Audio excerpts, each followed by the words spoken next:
Good morning. Thanks for joining us today. Welcome to ATI ProMedia live at 9 o'clock. We're talking grain markets, livestock markets, everything in your ag markets.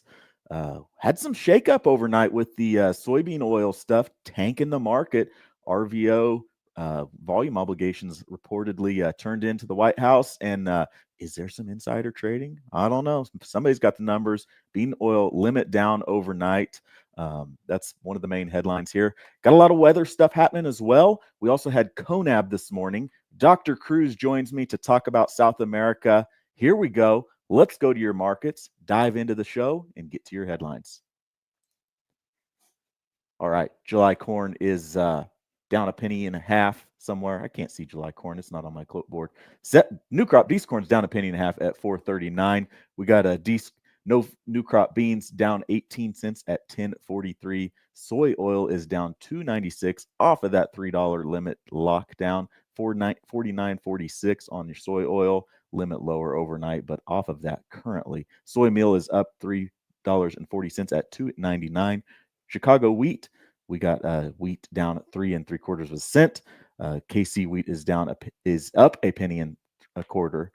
And your cotton market is down 0.32 at 67.93. Over in your cattle markets, we got feeder cattle leaking weaker again. Feeders are down 4.40 on the August at 297.57. Live cattle is down $2 to $3. June is down 282 at 211.15. August live cattle down 312 at 206.25. Hog market leaking weaker as well, down 35 points, 98.50 on your June hogs. July hogs down 45 points at 102. Crude oil is $1.40 lower at 61.74 a barrel. Diesel is down 4 cents at 2.15. Nat gas is down 4 as well at 3.45. In your macro markets at Wall Street, the Dow is down 71 points, 42,000. S&P is 7 points weaker at 5,901. The Nasdaq down 58 at 21,330. Russell 5 points weaker. Bitcoin's giving back almost 1,000, 102,605. Gold is firmer, silver relatively unchanged, and the dollar down 250 points at 100.62, hanging on to that $100 handle. 2-year and the 10-year are trying to climb a little bit higher here out of the gate. So, all right, let's dive into some headlines here. Got a nice show built for you. We'll see how long we go here. But Dr. Cruz in the building. Dr. Cruz, come on in here, Dr. Cruz. Join me. How are Hello, you? good morning. Good Good morning. morning. Thanks for joining us today, Dr. Cruz. Good. It's a busy morning this Thursday, right? Yep, a lot happening. First, before we go to CONAB stuff, I want to jump in and just weather stuff real quick. Sure. Yeah. So we got the drought monitor out here this morning, updated drought monitor.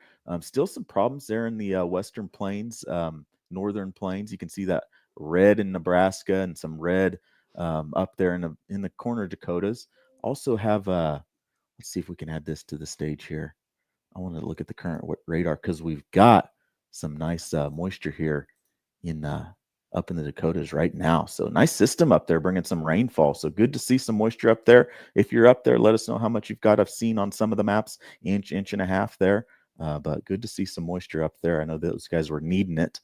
And the 7-day, Dr. Cruz, pretty wild 7-day forecast here. Adding some moisture out there.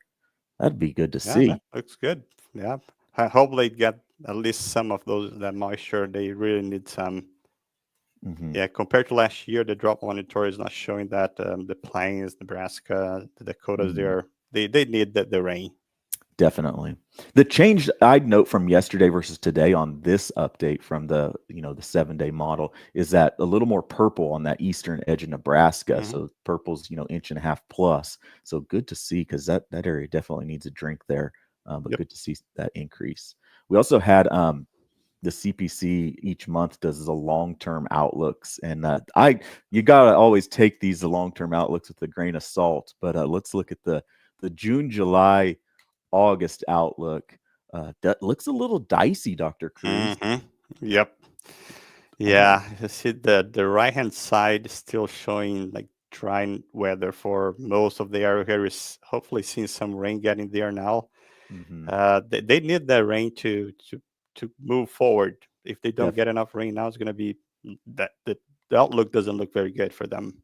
right. Highlights the importance of the rainfall now if that's gonna come to Exactly. fruition. But Yep. we'll take that with a grain of salt. We'll see if it actually comes to fruition. You gotta those Hmm. outlooks, you never know. Here's a long-term snapshot of precip, all the maps there, going out to like next February. The furthest one out there in the bottom right is way out there. But I don't know. The accuracy as you drift deeper, you Mm. question it. But But at least give us some guidance, right? You have an idea of what to expect. mm-hmm. Yeah, yeah. Paints a picture, paints a narrative, and we'll see. Yeah, guidance. That's a good way to put it, Dr. Cruz. Looking at the temps here. All right, that's my weather snapshot, weather bit here. What else do we need to talk to about next? Um, exports. Want to talk? I got exports here. Had those out here this morning as well. 7:30. Yeah, look at core number. Pretty solid. Yeah, yeah. Beans also, this descent is not terrible, but within the expected range. So let's see the situation we are seeing still with the trade war. We see maybe a bright light right now, but let's say if it were like a foreign company would try to purchase as much as we can now that we have a brief um, reduction in this rates. And I think next year is going to be interesting. What you're going to see, we're going to start looking more towards the right hand side of this table very soon to see, okay, how much are they going to buy? Are they going to start booking some more beans and corn, expecting that this tariff problem is going to be resolved? That's the question you're going to have to ask soon. But look at 25, 26, they have good also sales this morning. 20 for corn, 18 for beans. You see, like beans is actually a little bit above the expected range, so it's Yeah, pretty good. good to see. Yeah. So the OS on that far right side, the 25, 26 OS, that's outstanding sales, correct? Exactly. Yep. And so Yeah. looking at that number, the OS category, and then the OS last year, Hmm. all those, the corn, beans, and wheat, tracking above where Yep. we were at last year on those exports for that new crop production in all those categories. That's what Hopefully, you stands can out. ship those sales, right? Oh, good point. Yep, a sale on the books, still subject to cancellation, right? Exactly. Yep. We'll see if it comes to fruition here. All right. We had some EIA ethanol production data as well. That's my last bit before we jump into CONAB and South America, get a South America update. But looking at the production was off a little bit last week for ethanol. Yeah, exactly. But yeah, I think there's just a little bit of uncertainty still in the market. Well, there's a lot going on. I think we're going to be talking about biofuels in general in the coming weeks, very often. Yep. So something to watch. Yeah, but let's see what can happen in the coming weeks. I think it's going to be important to determine the future of not only ethanol but biofuels in general here in the U.S. Yep, definitely. Okay. Production off last week and stocks climbing a little bit too on your ethanol front. So keep an eye on ethanol front going forward here. But this morning we had some CONAB info, South America update. Let's dive into that, Dr. Cruz. I'm gonna put you on the hot seat Yep. and we'll jump into your deck. Let's pull these slides in. Yeah, sure. You can go ahead. So the first slide I have there is just like summarizing what we had with the CONAB. The next one is a big table. Well, I wouldn't say there are big surprises, but CONAB now for corn, they are 126, 127 million metric tons. This is the number the USDA had a couple, 3 months ago. This week, the USDA increased their production from 126 to 130 million metric tons for Brazil. That was surprise for me. I came here last week. I wasn't expecting the big move. I was expecting maybe to increase a little bit because we've been seeing good weather in Brazil. But from 126 to 130 was a big move from the USDA. For beans, small change in Brazil. There was a 2.1 million metric ton increase in CONAB's number. They did reduce a little bit, 23, 24, but like tiny bit. So it was 115.5 in the previous market year. For beans, the change was a little bit less than 500,000 metric tons, 168.3, a little bit under the USDA. Exports, this is something people are asking me here now, 34 million metric tons for corn. The USDA decreased their estimate for exports in Brazil by 1 million metric ton. Now they estimate at 43 million metric tons. But for a little bit different market year, the USDA uses the the Fab March, the CONAB uses March Fab market year. You're going to see comparisons to the USDA. Actually, if we move to the other table, we're going to touch that subject now. Okay. So CONAB, actually, I think that was wrong. What I had there is a Fab January market year for CONAB for the 34 million metric tons, and the USDA is a March Fab. Okay, Okay. is only 1 month is a month that that pure Brazil doesn't export a lot of corn, so those two numbers they shouldn't be that different. Okay, 34 against 43 million metric tons. Um, Last year, the USA also started very different from CONAB. They started the USA started decreasing their number. CONAB started increasing their number, and they had to meet at in a point in between 38 million metric tons for last year. CONAB, with USDA started with 49. So I still think that number is a little bit high. But let's see where they're going to meet. CONAB is very low. They're probably going to meet some place in between again this year. Not big changes, no big changes for beans this year. The right-hand side of this table shows what the USDA did. You see that all changes were within the trade range. So even those, I mentioned that the 4 million metric ton increase in corn production in Brazil was a little bit above what I expected, was still within what the trade range expected. So this is what we have now. Still a little bit of difference between CONAB and USDA. They should be like very close now if the USA hadn't moved this 4 million metric tons this week. And I think if we go to the next slide, it's something that I actually showed last week. The right-hand side here is a map that we presented last week, talking about weather in Brazil. This is like we just mentioned, the long-term forecast for the US. We have similar forecasts in Brazil.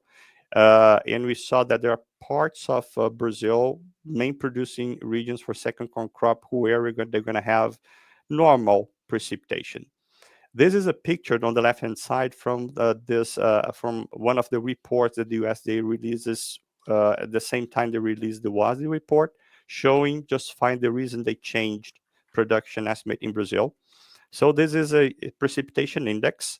Blue and purple areas, they show above normal precipitation, wet areas, and going to exceptional wet when they reach purple color.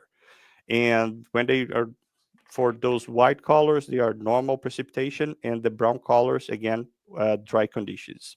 So you see like the main producing regions in Brazil, if you compare those two maps, Mato Grosso MT, 48%. Look how blue that map is. Mm-hmm. So they built up a lot of moisture in the previous weeks because the dry season had just started in Brazil. So similar with what we're seeing now in the plains, hopefully they are building up. They're going to build up some moisture in their soil to face that forecast for dry weather going forward. That's exactly what happened in Central-West Brazil. So Mato Grosso, Goiás State, Mato Grosso do Sul especially, look how purple various areas in Mato Grosso do Sul are. So we're talking about 48, 12, 60% plus 11, 70% of Brazilian, almost 70% of Brazilian expected production. So it's a pretty chunk of the second corn. So it justifies their move. Last week also showed a lot of forecasts. There was a big table in our show last week. It was hard to read, but I brought average numbers. And those numbers were average much more than we had showing from our trade range here. We already have estimates as high as 135 million metric tons. So I still have, I think 130 is a good number, more than expected last week. But I see that the market is seeing a higher bias going forward for corn production in Brazil. But if you go to move to the next slide, we also talked about how strong domestic consumption has been in Brazil. And last week we mentioned industrial and feed use. We focus a little bit more on the industrial consumption, show that ethanol production has been very strong in Brazil. And the USDA also moved domestic consumption in Brazil higher now in May. they increased their estimate for industrial use in Brazil by 3 million metric tons. So the low-hand side here, you see a monthly estimate from the WASDE showing domestic consumption in Brazil divided by industrial consumption, the orange, the lower bars, and the blue bars are showing domestic feed use. Feed use that didn't change much since last May, but if you compare how much industrial consumption increased since a year ago, May 2024, we're talking about 10 million metric tons more corn used for ethanol production in Brazil. So those numbers, Dr. Cruz, like 16.5, and then now is the current number like is that 26.5? Correct. Yes. Yeah. Yeah. It's a big increase in consumption in Brazil. So there are several plants that are being built, and going forward, that number will very likely increase significantly in the coming years. And the other reason I think it's the move was a little bit too much, too strong. Also, the 26.5 I think is too high for next year. Been talking to people expecting a little bit lower than that, but what they're doing for domestic feed maybe is a little bit too conservative. So the 9 to 1 total looks like a good number. If you just can redistribute that a little bit between feed and industrial use.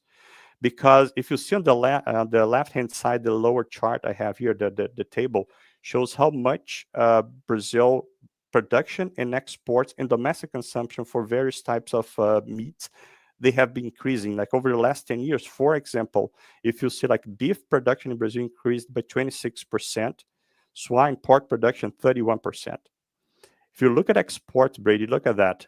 Export for beef exports in Brazil doubled over the last 10 years, and increased by 160% for pork exports in Brazil. So they are feeding more animals. They also have higher domestic consumption, much lower numbers, 3% of increase in domestic consumption. But most of their animal production has been driven by higher exports. And they need more soybean meal, they need more corn. So that's the reason we're going to see the domestic consumption in Brazil going higher. CONAB also increased their domestic consumption in Brazil by 2 million metric tons. They are now at 89, if I'm not wrong. So there is a trend of high use for corn in Brazil. That's fascinating stuff, Dr. Cruz. Yeah, I love how you tied it back into the meat market and the where that consumption is going, and then also tying it back to beef and pork exports. And we need to start talking more about livestock here. I always bring you like corn, beans. We haven't been talking much about livestock, and I thought, okay, I think I need to show that to talk more to Brady today. I love it. I love what you did there. Yeah, good stuff. Well, let's keep chugging away here. Let's go. What do we got next here, Dr. Cruz? I was just showing like how much the difference is over the years. Like this is what we currently see between CONAB and USDA estimates. The current difference is 3 million metric tons. And again, it's just the timing of their move. They should be very similar right now. Hadn't the USDA changed their number this week, but it's still like a 5 million metric ton difference. Multiply the number by almost 40, you can get that number in bushels in 22-23. So that kind of changed a little bit of how we have to interpret CONAB and USDA numbers, previous numbers. But I think this year they are moving closer together. There is, of course, a difference in exports, as I mentioned before, but over the years, it's still relatively high compared to years before 21-22. Okay. All right. This is just a bunch of news here. When we are very focused here on what is happening with the trade war, we always focus on what our President Trump is doing. But on the other side, the main part of negotiation has been happening. We're expecting to happen with China.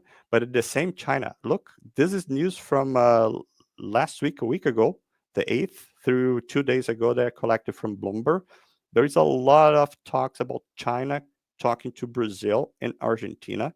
They are seeking crops, corn, sorghum in Argentina, beans in Argentina, sorry. And in Brazil, they just signed an agreement. Given that increasing ethanol production in Brazil, corn-based ethanol production in Brazil, China already has an agreement to start importing DDGs from Brazil. Most of what they import now comes from us here in the U.S., but they're diversifying their market.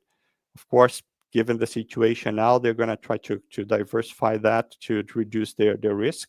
But look, there's a lot of talks about China going to South America also, especially in Brazil. Like there are three out of those four pieces of news are from related to China talking to Brazil. Interesting. Yeah. To our viewers out there, if you guys have questions for Dr. Cruz, I mean, you're watching live here, you can drop those in the comments or leave us a comment, and we'll answer them here at the end of the show if you post them in there. So if you got something on your mind or a comment to make, we welcome those that engagement, and post it below, and post it after the show. If it's the rewatch, we'll get to it, on another date. But Sure. yeah, I'll be back here. We can answer previous questions again. You actually give us more ideas, right? People ask definitely. those questions. We can prepare more material related to questions that people watching us have next week. Yeah. Well, as you share these news pieces regarding China and engaging in South America, demand from South America, buying South America, we've had over the past was it a year, 2 years, we've really kind of had a lack of demand from China everywhere, right? Global demand from China has slowed down. So is that a sign of change to come potentially, that we're seeing some of these headlines of them poking around? I think so. We're probably not going to have a lot of changes for corn. Corn is a little bit different now. What is happening to corn? They're trying to use more of their domestic consumption, but if they have a weather problem, they're going to be also dependent on more imports. The U.S. they increased their corn estimate for China from 8 to 10 million metric tons. So for next year, year over year. So that's something we're going to have to keep watching going forward. For beans, I think that's a big discussion you're going to have. Is China going to continue to buy beans from the U.S.? My opinion is yes. They depend on U.S. beans. They cannot originate all the beans they need from Brazil or Argentina. So they need to keep buying beans here next year.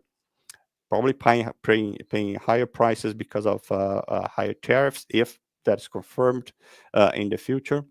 But they're also trying to, of course, reduce the inclusion rate of soybean meal in animal diet. What we hear is that the idea is to increase more the use of synthetic amino acids in animal diet in China. They're big producers of several amino acids in the country. So they are maybe moving more towards that direction going forward. Okay, interesting. Yeah. Well, we'll have to keep our eye on that, and anytime they're in the market and shopping around, we want them, of course, to come to the U.S. But if they're sniffing around in South America too, that's a good sign that their appetite is increasing to buy some. And like the extension that they had, the 90 days, 3 months is not a lot. Like how long does a vessel takes from here to China? We're talking about 25, 30 days. From Okay. South America to China, 45 days. So we are talking about like possible 2 round trips is not a lot, 2 to 3 round trips. So they have to, okay, what if it doesn't work here in the US? They have to look for other markets, right? And I think that's what they're doing. They also wanted to give probably a sign to the US, if, oh, of course we depend on you, but we have other sources. And given this big production in Brazil, we didn't even mention Argentina. Promise to talk more about Argentina next week. So they have other places to go. Yep. Okay. All right. We got a couple more slides, and then we've got a couple comments. Again, if you have a question or comment, we'll post those up. But let's dive into this next slide here, Dr. Cruz. Oh, this is not updated. It's just showing like how not said that I didn't talk about Argentina. Forgot I had this slide here. There were no changes to Argentina estimate this week from the WASDE report.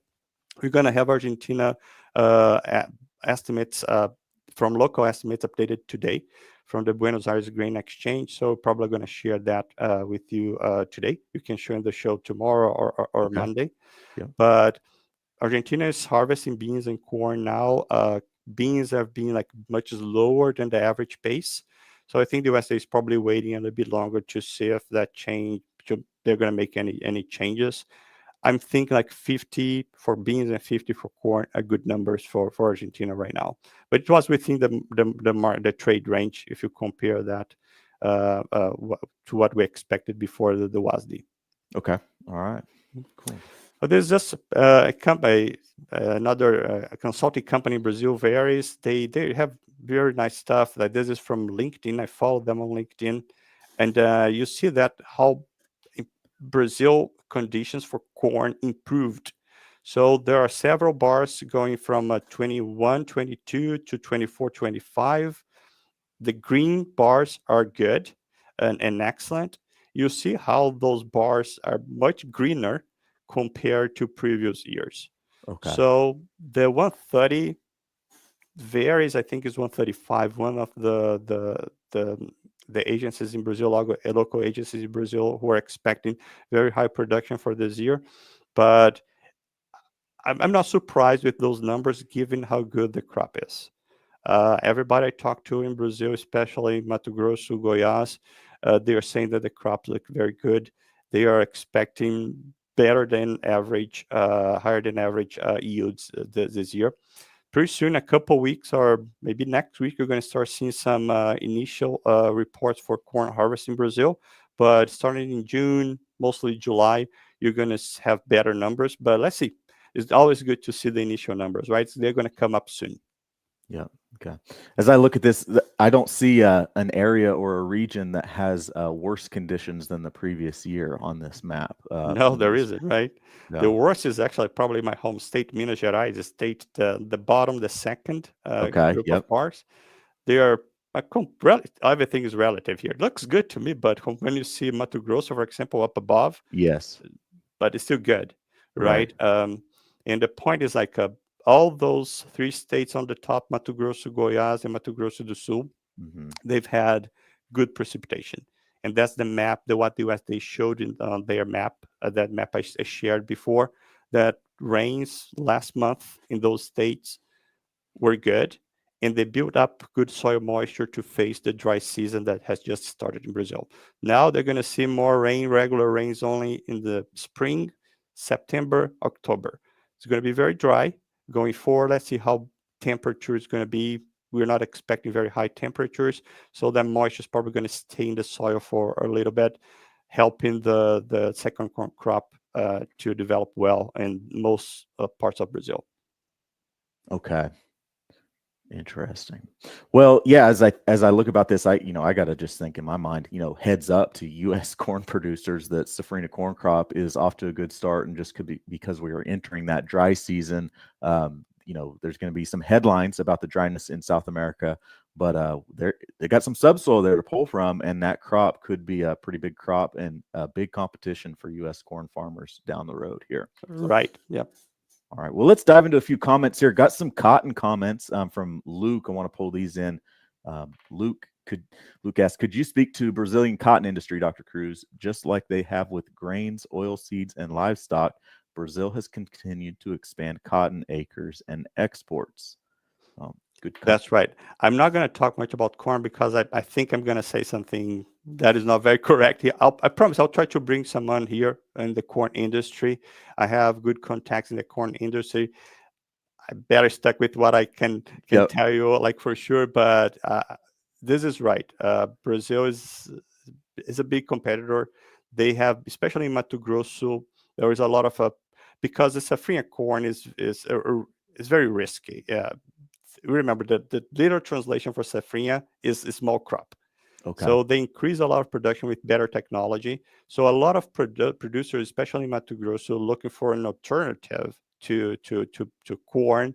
They start investing more in cotton in the most recent years, and that's one of the reasons they've been producing more. And I've been here that cotton production in Brazil is going very well also.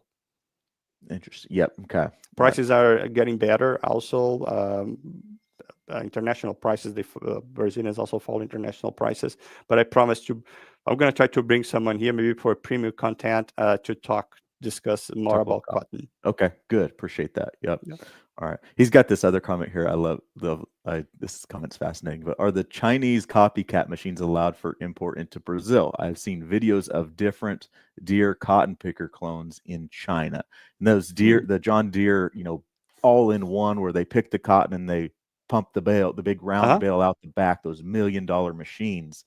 Apparently, Luke's saying that they have some Chinese copycat machines there, and wonder if they're in Brazil. Good question. So, yeah. Good question for the person I'm going to bring here. He's a good friend. I'm sure he can answer those questions.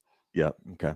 All right. Well, Dr. Cruz, I appreciate you taking some time out of your day to join us here today, and always good to talk about South America. Got a lot going on in your markets. As we wrap up the show here, July corn is relatively unchanged, 445, but new crop D's corn's down 3 3/4. Soybeans are down 26 cents in July, so beans are taking a hit here. The soy oil is locked limit down $3 lower. Feeder cattle, if we look over that market was dynamic yesterday, down 332 currently. So some pressure in all across the board in ags, and then even looking at equities, the Dow, the S&P, and the NASDAQ are down. So one of those days where you just might want to turn the machine off and go do something in the shop. Right. Right. Well, with that, appreciate you joining us, Dr. Cruz, and we'll have you back here again next week. We'll see you guys all tomorrow. Great. Nice talking to you. Bye.